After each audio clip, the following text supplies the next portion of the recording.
Hey, it's George Fourie. Welcome to the Martial Arts Media Business Podcast. Today, I have two special guests with me. And in fact, this is my favorite type of episode to create.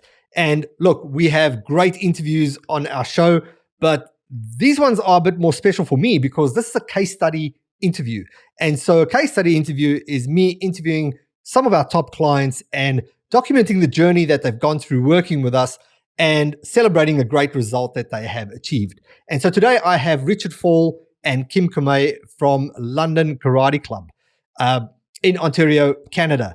And we met actually via this podcast. I was chatting to Kim on Instagram and she was, hey, we actually listen to you every day. And we got chatting and we started working together. And it's been really such a great pleasure working with Richard and Kim and seeing what great results they have achieved. And we're going to chat about that because just recently, Richard and Kim went through a process that we call the 72-hour cash boost sale, which is exactly what it is. And they managed to generate $30,000 in just 72 hours. Now, that's the highlight, right? And hey, we've got to talk about the highlight first. But it wasn't that easy to get to that point. Yep. The cash was collected in just 72 hours, but there was a lot that had to happen. Mindset, just belief in the process, belief that it can happen, and just being comfortable in creating a promotion like that without feeling like they're being sellout or cheap or, just being weird about how they operate their martial arts school. So we're going to jump into the details, just how they worked through it, what they went through, the change of mindset, and really how any school owner could achieve results like that on a continuous basis if they committed to the process. So we'll jump into the details. And just for a bit of context, the strategy, it's something that we do in our Partners program. Our Partners program is our flagship program that you've heard me speak about before, if you've listened to us before. And it's a group of school owners that we work with around the globe. We get together weekly and work through different strategies on how to attract the right students, increase signups, and retain more members. And so the 72-hour cash boost sale is a process that you can run about 4 times per year, and it's just a great way to boost your cash flow. We'll dive into the details and I'll tell you how. So jump right in. Depending on where you're listening or watching this episode, you can get the show notes on martialartsmedia.com/127. That's the numbers 127. And you can also download our ebook, The Ultimate Facebook Ad Formula for Martial Arts Schools. And that's it. Jump into the episode. I'm sure you're going to enjoy it. And wherever you're listening or watching, make sure that you subscribe, that you get notified when we have a new episode. Enjoy. So Richard and Kim, what's been the most profitable and most successful marketing campaign and ad campaign that you've done recently or up to date? Most important one that I've done and the most profitable one I've done was the 72-hour sale that you set out for us. Like, I've had goals in the past that I've made, but I've never surpassed what you had mapped out for us in the 72-hour sale. I think moving forward, that was the most important one that stood out in my whole running of the dojo career. That's awesome. And what was the outcome? What was the result? The outcome was around almost $31,000 is what we done. Like we had a goal of selling 20 memberships, and we were okay at only selling 12. 12 was our minimum. 20 was our goal, and we did 20 right on the nose. So we did 20 memberships right on the nose. That is pretty cool, right? Mm-hmm. Mm-hmm. 31,000 in between the COVID madness and things like that. Exactly. How did that impact the business? The impact on the business, it was to the point where the COVID was kind of taken away from my business, what I had made up to that point, and it actually fueled the dojo the school to be able to carry forward into this year.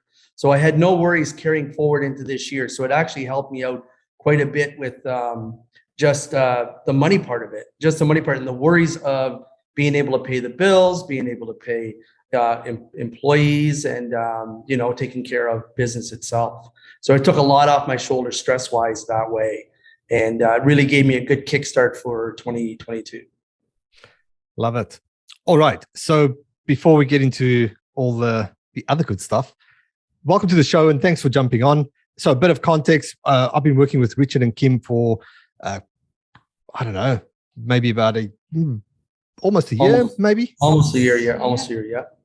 Before we jump into everything else, firstly, you're sitting behind an awesome wall, but I've got Richard Fall and Kim Comey from London Karate Club in Ontario, Canada. Just give us a bit of a roundup. What do you do? What do you teach? And yeah, just a bit of a background, a quick brief background about the business. I'm the owner of the London Karate Club, and my teacher is Master Mitetsu Yagi out of Okinawa, Japan, and I've been training with him since 1985, and I've been training myself in karate for about 42 years. And so we teach Meibokan Goju-Ryu, and we just teach karate. We don't teach anything else but karate, and we leave all the other stuff, jiu-jitsu and that stuff, with the professionals that handle that stuff, and that's what we do. I follow the family religiously, and I travel to Okinawa when I can. Just over the last few years that I couldn't travel and see my teacher, but it's we're moving forward. We're moving forward towards seeing each other again. So awesome. And the important right-hand lady sitting next to you, yes. Kim.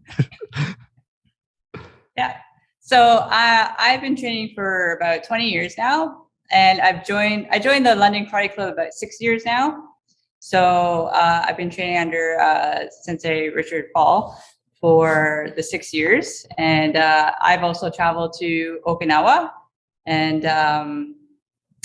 have credentials under internationally for black belt gradings and stuff. And I came on board with helping with the back end of the business. So a lot of the advertising and Facebook and social media stuff. So she was also the first Canadian woman to win a tournament in Okinawa. Wow. And you just left that out, right?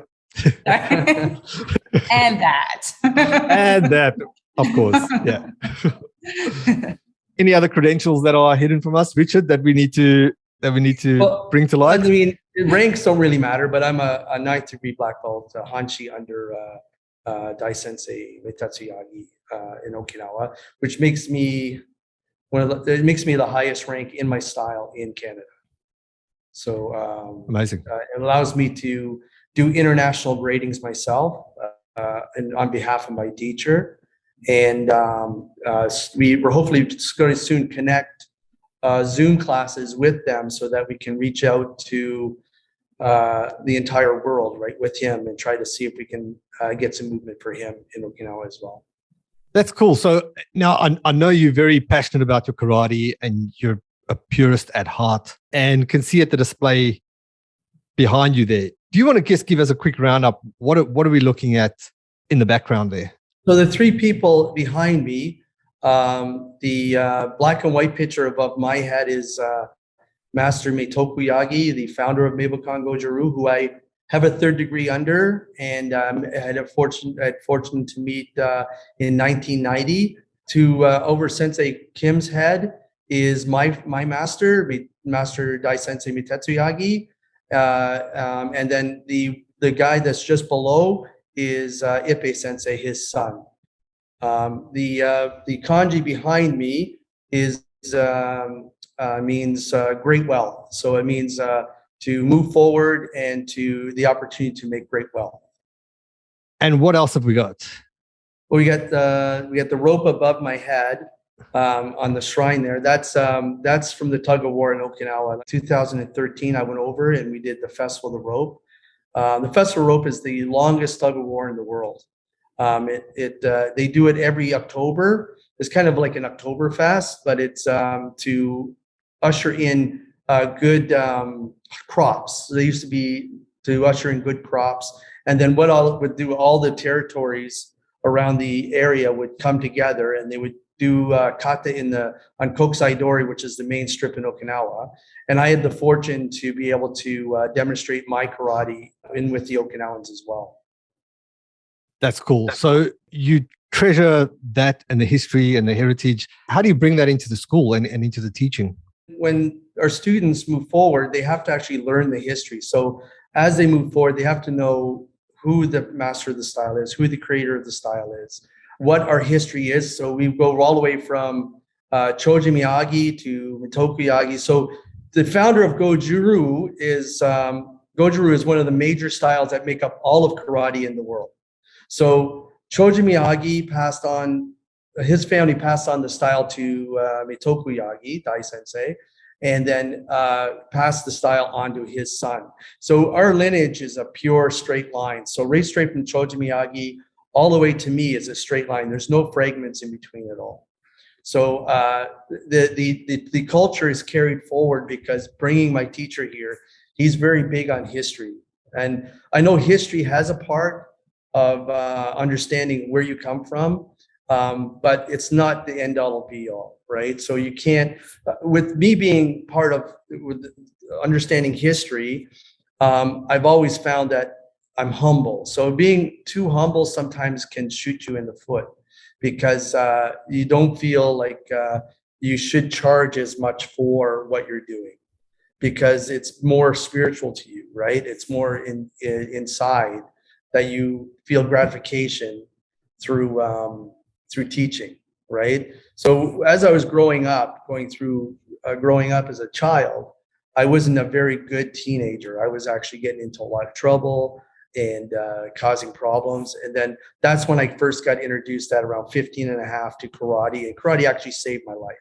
Two people that I hung around with actually committed murder, and it could have easily been me. So I owe karate my life. So I kind of took that I've been in business for probably about 32 years now and never really made a huge success. I'm still doing a part-time school and still working a job during the day. I know, George, that makes you cringe, but I'm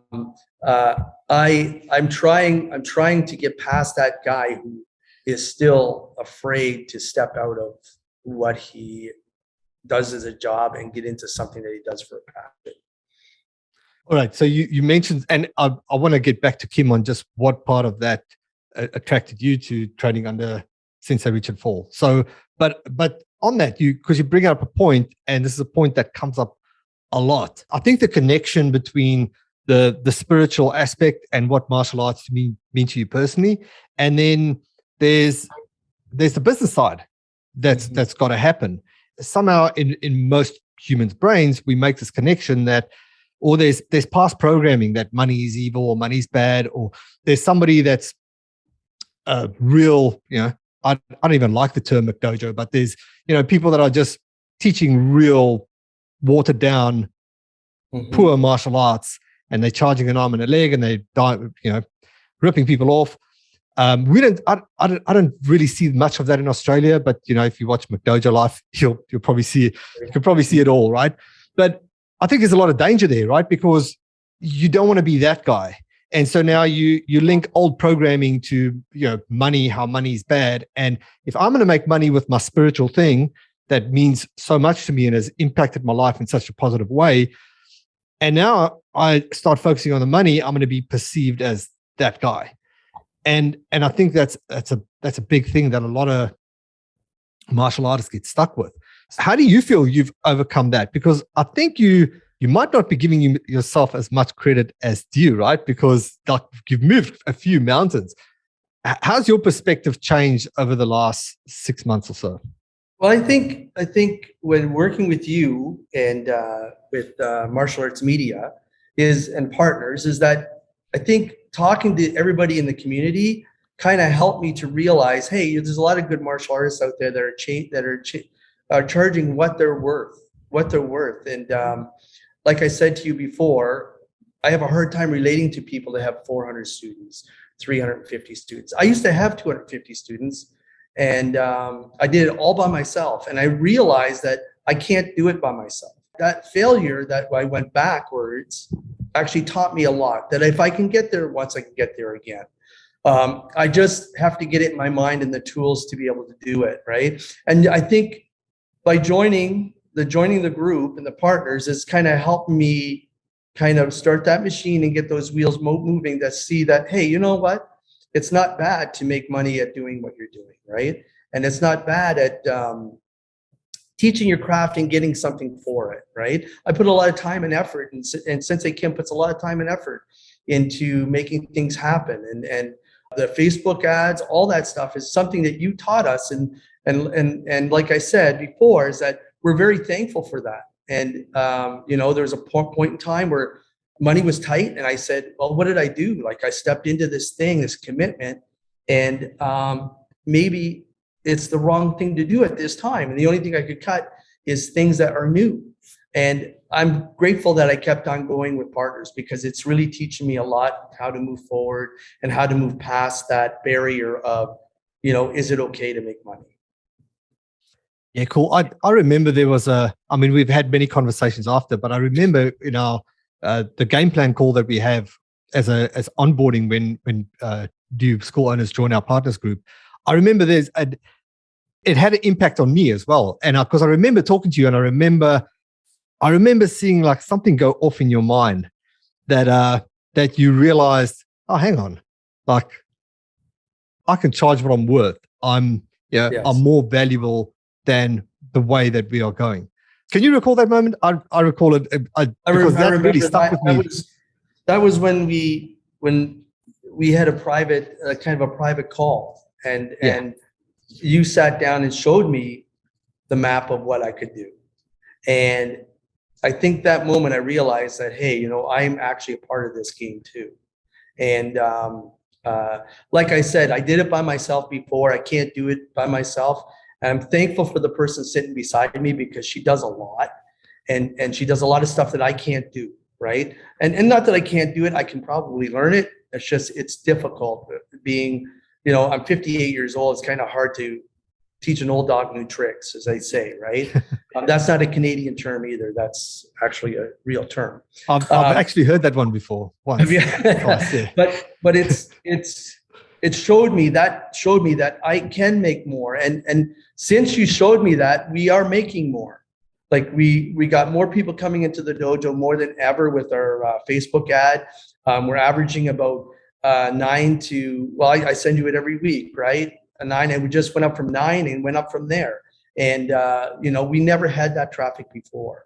And the growing pains is a good thing. It's scary, but it's a good thing.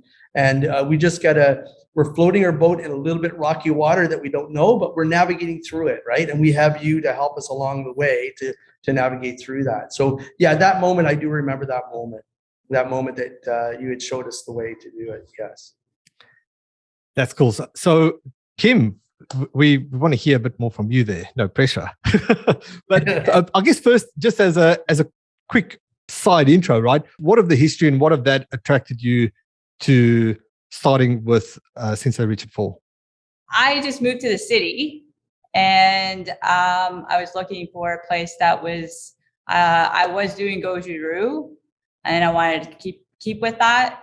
And it was actually a friend from way up north that told me about London Karate Club. So I did a class here, and I was kind of hooked, because I was doing it. I was training for about 15 years before.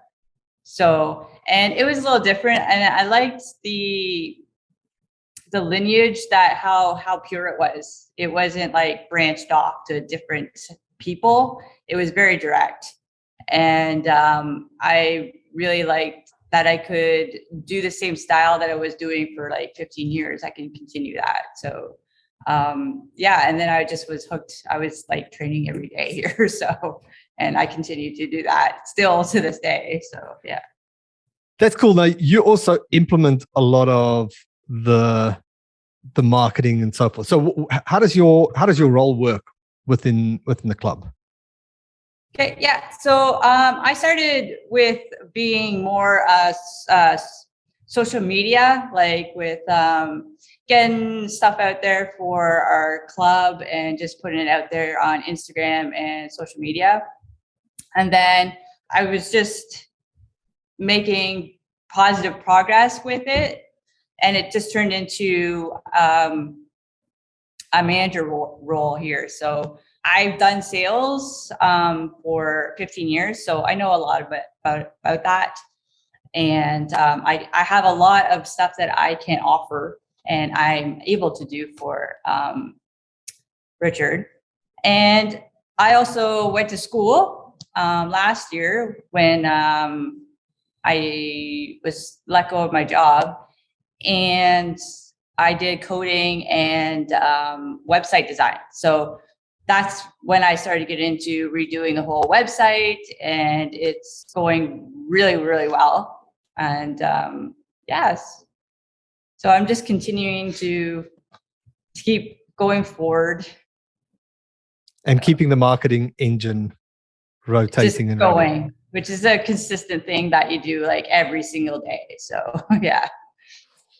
Love it. Okay, so a quick couple of questions. Just really wanted to bring the two of you on as my favorite Canadians, first and foremost. And getting a better understanding as well from just everything that you do, just the history and so forth. And want to take this opportunity as well and just ask a couple of questions just about us working together and like what's helped you most. Although you have revealed a lot of that, but just going into a couple of things, right? So, so first up, like when we started working together, you mentioned a bit about the money thing and the value and the belief. But what were the biggest problems that you were facing at that time? The biggest problems that we were facing is that in my mindset, I didn't want to be the lowest guy. I didn't want to be the highest guy. I wanted to be the middle guy. And with being the middle guy, I gave away a lot of free 2-week classes, which are 2-week courses, which kind of shot me in the foot because it's they're tire kickers, right? They don't really want to pay a big amount of money. So we would get maybe one or two people from that, right? And it didn't really pan out, right? It didn't really pan out for us. So I was kind of trying to feel my way through it. And then the success I had, I've like I said, I've been doing this for 32 years on a part-time basis. And there was 5 schools of MabelCon in London, and I'm the only one left. So I'm a very dug in person. I'm a very perseverant person, right? So I think by the mindset of giving stuff away, I always gave it away, right? Yeah. Instead of selling it, right? So moving on to meeting you, Kim and I used to listen to podcasts all the time of yours, and it kind of got me hooked. And I said, well, I let her listen to you, and we were listening to you. I used to listen to you all the way when I went to work, go home. I found it very interesting. I'm going like, I wonder if this guy is really a true blue real guy, right? So I think Kim reached out to you. I'm going, holy crap, he actually listened, and he actually, got back to us, right? So that's kind of what got that ball rolling, was actually Kim calling you or sending a message to you. And yeah, then it went from there, right? And what was the big goal? I mean, at that time, what was the big aim, the big goal that you wanted to achieve? I wanted 300 students. That was 300 students. Goal. Why did you want 300 students? Because I think moving forward, I want to have a living doing this. I want to get away from my day job and do this as a living. Like I want to have what the Lindsay guy has. I want to have what Shane McMahon has. I want to have what Ross has, right? I want to have that, not because of, good for them. I just want to have that for me, as at the end of, when it's all said and done, I can say, I built that. I built that and I made that happen, right? And it was always, I came close, but never really made an achievement. So I guess it's seeing my baby, which is the dojo here, the school, to become what I want it to be, this gem that I want it to be. And I want those students just not to blow my horn. I teach a really good martial art, and I want those students to move forward and them to become teachers. I want them to become senseis of their own dojo, right? And that was why I want to get to the point of becoming bigger, right? So out of that, while working together, I mean, what's had the biggest impact and what's helped you the most? Of growing now, I think the social media part. I think the Facebook, you can answer that as well. Right? Yeah, for sure. Definitely the Facebook ads and learning about them and how to advertise and catch people's eyes for the ads. That's been a huge impact for us. Like I receive messages, like 13 messages a day. So that's been a huge impact on us for sure. 100%. Like we've had to actually make classes built around beginner classes. So that really pushed us forward too. And it started us thinking about how we can gradually bring them into our family of London Karate Club. So when you had that challenge, of the 72-hour sale, I remember saying to Kim, there's no way we win this. There's no way. You've got Brett who has 400 students. You got Shane who has 350 students. This little dojo of 100 students, there's no way we're going to be able to beat these guys, right? So we gave it our best. We gave it our best and hoped for the best. And I just had one more day. I had one more encore day in my pocket, and we sold 4 memberships on that one encore day. Yeah. Right? That moment showed me that I can move a mountain, right? I can make it happen, right? And it's refreshing that something can make you and bring you up and lift you up like that, right? And you know, why did this little dojo, this little school beat these guys with all these students, right? Perseverance, right? It's perseverance. It's like the Rocky movie, right? You know, the guy who doesn't think he's going to win, and all of a sudden he's there, right? Yeah. You know, now I know moving forward, and like I said the other night, is that I'm looking forward to moving forward with you, and I'm excited to what's coming, right? Yeah, so just a bit more on the 72-hour sale. Now, I think just for context for anyone listening, I know a lot of people run like a Black Friday sale or a Christmas sale. We've got this method in the partners group called the 72-hour sale because it was created before we created anything for Black Friday sale, but it can be used as a Black Friday sale or a Christmas sale or any valid reason that you really give it. So you can run it 4 times a year, twice a year, you know, whatever mountains you're trying to move. In our partners group, we put together these challenges every so often. So we run on 6-week cycles and we put together a challenge and we just see who gets the most numbers. And who would have thought martial artists are competitive? Everybody tends to rally up and get stuck in, right? And so we ran the 6-week challenge. You could tell us more, right? But like Richard, as you were saying, you thought it was not possible because you've never done something like this. And then you ended up with the number. Right. I never thought you could do that in 72 hours. I never thought in my life.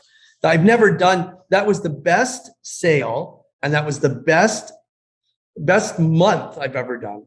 Like ever. And it was like, it opened my eyes. If you really put your mind to it and really put everything aside and just focus on that number, 20, 20, 20, 20, 20, 20. And that's what I was focused on. I was focused on 20, but in the back of my mind, I would have settled for 15, right? But that last day, I said to Sensei Kim, I said, we're not settling for 15. We're not settling for 16. We're going to get 20. And we got 20. And the way we did it was that we took, it's not just selling individual memberships, we started involving families, right? So we had one lady who signed up a family of 3, right? So we took the first number was the number, and then the other ones would it's a little bit smaller, right? So we actually sold family memberships in with it. So we made that number just by being a little bit creative, right?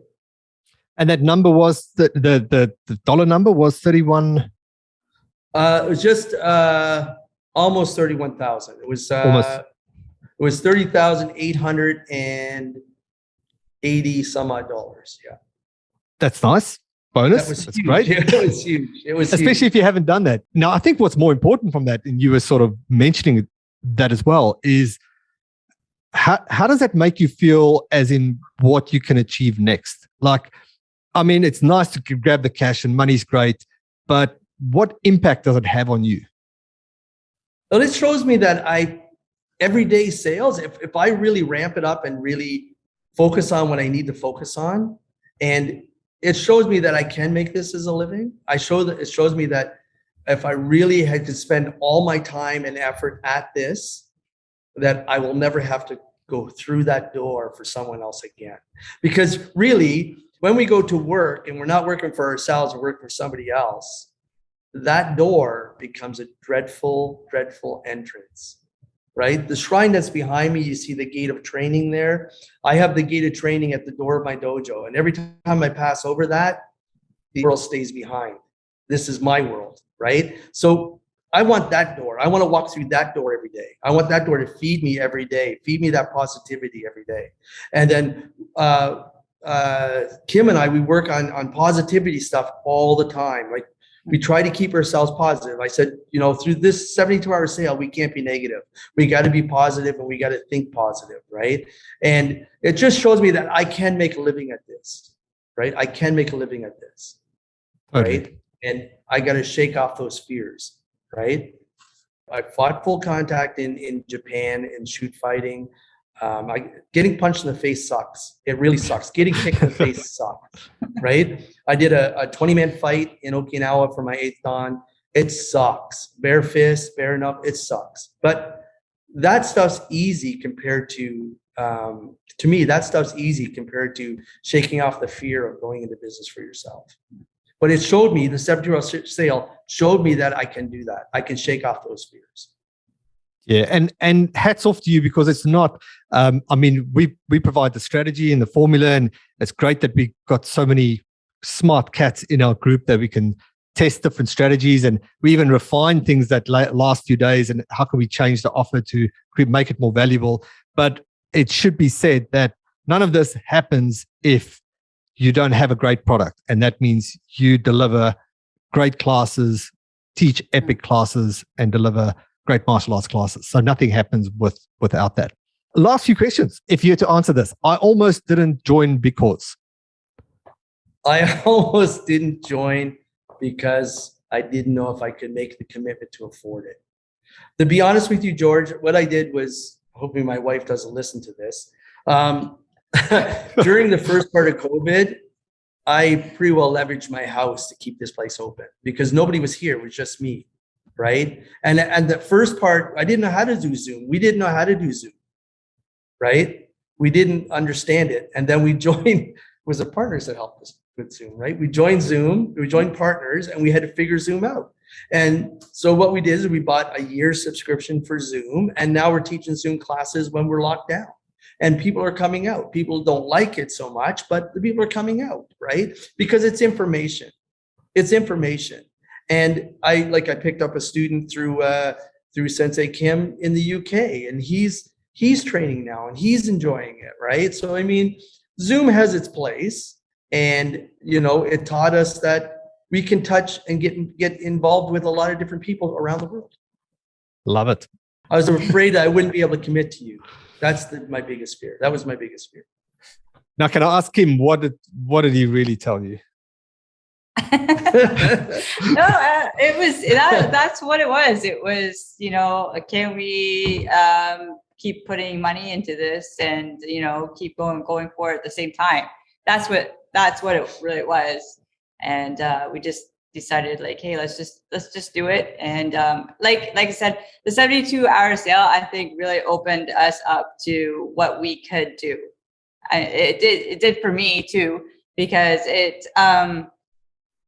we were just a small dojo in Canada, London, Canada, and we blew it out of the water really.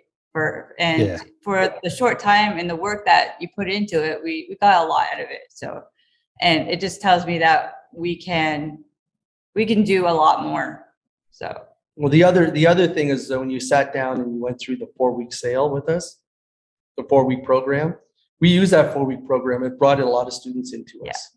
So that was the moment that you were talking about when you saw hey, I can do this. When my wheels started changing, was that day. And that's why I stayed. And also just the feedback I get from all the people just sitting back. I don't talk a lot in the meetings, but I'm absorbing what they're saying. And you know, we're very much a paper and pen dojo. We haven't gotten onto a lot of apps and sign-in apps and stuff.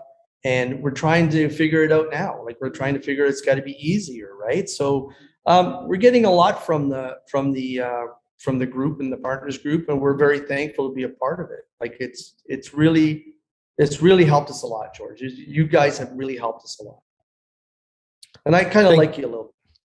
Oh, cool. So just a little bit. Take it easy. Just a little. Okay, just a little, right? Good. I was glad to say that the South African Aussie accent wasn't stick in the wheel or anything weird. Your Canadian accent's better than your Aussie accent. I do my best, eh? But one last thing: who would you recommend us to, and why? I would recommend you to anyone who's looking to make gains in their schools, and to just all around make their schools a better place, financially wise, and even with the stuff that you guys help us with getting classes scheduled and figuring out time wise. I would recommend it to any martial artist out there that really, really are struggling. And martial arts schools all struggle. We all struggle. And if you want to be able to move forward in your craft that you love so much, I would recommend it to anyone. Any school owner out there can always use the martial arts partners, martial arts media, and nothing but good things. Nothing but good things will come from it. So, thanks so much, Richard and Kim. Thank you. And yeah, if that's you and you're listening to this and you do need some help, best way to do that, probably if you go to martialartsmedia.com/scale, we've got a little questionnaire. You can just add your details there, and we'll reach out and have a chat and see if it's the right fit for you. No Canadian Club whiskey or anything was sent over as a funded a funded endorsement. Do you guys even drink Canadian Club, or is that just a thing like? No. That's over the realm. That's no. Right, because I discovered Foster's beer when I lived in the United States, which is this big 1 liter can of beer. I was like, oh wow, this is really cool. And then when I ended up living in Australia, it's like, where the hell is Foster's? Like, you cannot buy Foster's. Is not it's not a local Australian beer. Nobody drinks Foster's here, so it's just an American thing. Or North American, Canadian thing. I don't know if you guys get it in Canada, but I think the attraction was it was just this big 1 liter can of beer. Yeah. Right. So Canadian Club is not a no. It's not really good whiskey. No. All right, cool. Hey, Richard and Kim, thanks so much for being on. I'll speak to you soon. See you on the next call. Great. Thank you for having us, George. We really appreciate it. Thank you. Appreciate everything you've done. Thank you. Thank you.